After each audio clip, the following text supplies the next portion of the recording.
والصلاة والسلام على رسوله الكريم وعلى آله وصحبه وأهل بيته أجمعين। মাননীয় স্পিকার, আমাকে সুযোগ করে দেওয়ার জন্য আপনাকে অসংখ্য ধন্যবাদ। আমি সর্বপ্রথম মহান আল্লাহ তাআলার শুকরিয়া আদায় করছি। আপনাকে ধন্যবাদ জ্ঞাপন করার পাশাপাশি সারা দেশবাসী এবং বিশেষ করে আমার নির্বাচনী এলাকার সম্মানিত জনগণকে ধন্যবাদ এবং কৃতজ্ঞতা জ্ঞাপন করছি। তারাই আমাকে এবং আমাদেরকে এখানে কথা বলার সুযোগ করে দিয়েছেন তাদের মূল্যবান ভোটের মাধ্যমে। আমি গভীর শ্রদ্ধার সাথে স্মরণ করছি 47, 52, 71, 90 শাপলা চত্বরের সম্মানিত শহীদবৃন্দকে এবং ফ্যাসিস্ট আমলে 15.5 বছর যারা নির্যাতিত হয়ে দুনিয়া থেকে বিদায় নিয়েছেন, লড়াই করেছেন, আহত হয়েছেন, পঙ্গু হয়েছেন, আয়নাগরের বন্দী হয়েছেন, বিভিন্নভাবে যারা নিগৃহীত হয়েছেন, বিশেষভাবে আমি গভীর শ্রদ্ধার সাথে স্মরণ করছি 24 জুলাইয়ে যারা বুক চিতিয়ে লড়াই করে আমাদেরকে আজকের এই সংসদ গঠন করার সুযোগ তৈরি করে দিয়েছেন। তাদের মধ্যে যারা নির্যাতিত হয়ে দুনিয়া থেকে বিদায় নিয়েছেন, মহান রব্বুল আলমিনের দরবারে দোয়া করি আল্লাহ তাদের সকলকে শহীদ হিসাবে কবুল করুন। যারা আহত পঙ্গু হয়েছেন, আল্লাহ তাদেরকে সুস্থতার নিয়ামত দান করুন। আমরা সকলের প্রতি গভীর শ্রদ্ধাশীল, কৃতজ্ঞ, ঋণী। আজকের এই সংসদ গতানুগতিক কোনো সংসদ নয়, এটা 24 রক্তের উপর দাঁড়িয়ে থাকা একটি সংসদ। আজকে আপনি এই মহান সংসদের স্পিকার বা অভিভাবক নির্বাচিত হয়েছেন এবং আপনার সাথে ডেপুটি স্পিকার হিসেবে জনাব কায়সার কামাল সাহেব নির্বাচিত হয়েছেন। আমরা দুইজনকেই অভিনন্দন জানাই।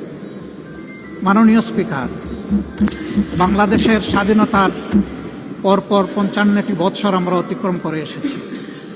এই দেশের সংসদ এবং সংসদীয় রাজনীতি সত্যিকার অর্থে খুব কম সময়ে কার্যকর ছিল।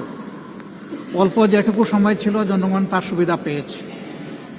বেশিরভাগ সময় ফ্যাসিজমের কবলে পড়ে এই সংসদ ছিল অনেকটা দামি সংসদ, অকার্যকর। এবং আপনি যে বিরল সম্মানে আজকে ভূষিত হয়েছেন, এই জায়গায় অভিভাবকত্বের দায়িত্ব যারা পালন করেছেন অতীতে, তারা নিজের উপর, সংসদের উপর, দেশবাসীর উপর, গণতন্ত্রের উপর, মানুষের অধিকারের উপর তারা সুবিচার অনেকেই করতে পারেননি। আমরা আশা করব আপনার এই অভিভাবকত্বের জায়গা থেকে, আপনি যদি একটা দল থেকে নির্বাচিত হয়ে সংসদে এসেছেন, কিন্তু ইতিমধ্যেই আপনি ঘোষণা দিয়েছেন যে আপনি জাতীয়তাবাদী দলের স্থায়ী কমিটির সদস্য পদ থেকে পদত্যাগ করেছেন। এখন আপনি সকলের, আমরা মনে করি আপনার কাছে সরকারি দল এবং বিরোধী দল আলাদা কিছু হবে না। আপনার কাছে আমরা সুবিচার পাব, জাতির কল্যাণে যে কথাগুলো বলতে চাইব সেই কথাগুলো বলার সুযোগ আপনার কাছ থেকে পাব। আপনার নেতৃত্বে এটি একটি গতিশীল সংসদ হবে, এটা আমরা আশা করতে চাই। আমরা আশা করতে চাই অতীতে যে মন্দ নজির সৃষ্টি হয়েছে বিভিন্ন সময়, এটি নতুন করে আর হবে না। আজকের এই সংসদে অনেক তরুণ সদস্য এখানে আজকে এসেছেন। আমিও বয়সে একটু বেশি হলেও আমিও তরুণ। আমার জীবনে এটা প্রথমে এই সংসদে ঢোকা, সুতরাং আমিও তরুণদের একজন। সেই তরুণরা যারা এখানে প্রাজ্ঞ আছেন, অতীতে যারা এই মহান সংসদের সদস্য বারবার নির্বাচিত হয়েছেন, তাদের কাছ থেকে আমরা ভালো কিছু শিখব।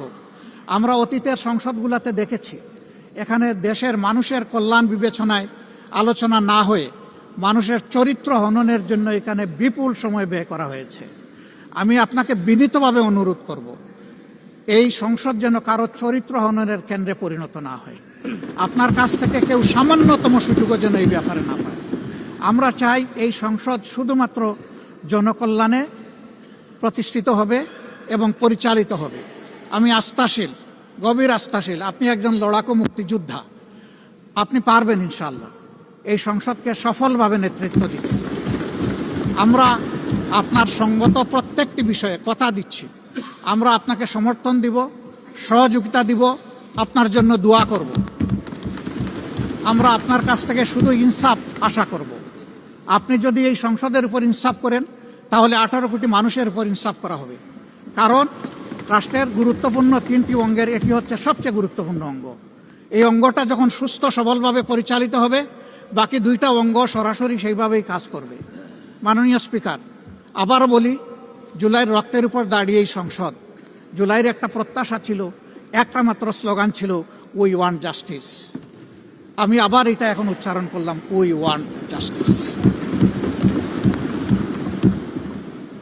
আপনার মাধ্যমে সমাজের সকল অসঙ্গতি, অন্যায়, অপরাধ, দুর্বৃত্তপনা, এটা রাজনৈতিক হোক, অর্থনৈতিক হোক, সাংস্কৃতিক হোক, এই সবগুলার অবসান ঘটবে এই সংসদকে কেন্দ্র করে। এই প্রত্যাশা ব্যক্ত করে আমি আপনার সুস্বাস্থ্য, দীর্ঘ হায়াত কামনা করছি এবং সফল নেতৃত্ব আমি কামনা করছি, যে আপনি অভিভাবক হিসাবে ইনশাআল্লাহ সফলভাবেই নেতৃত্ব দিবেন। আল্লাহ হাফিজ। আসসালামু আলাইকুম রহমতুল্লাহ।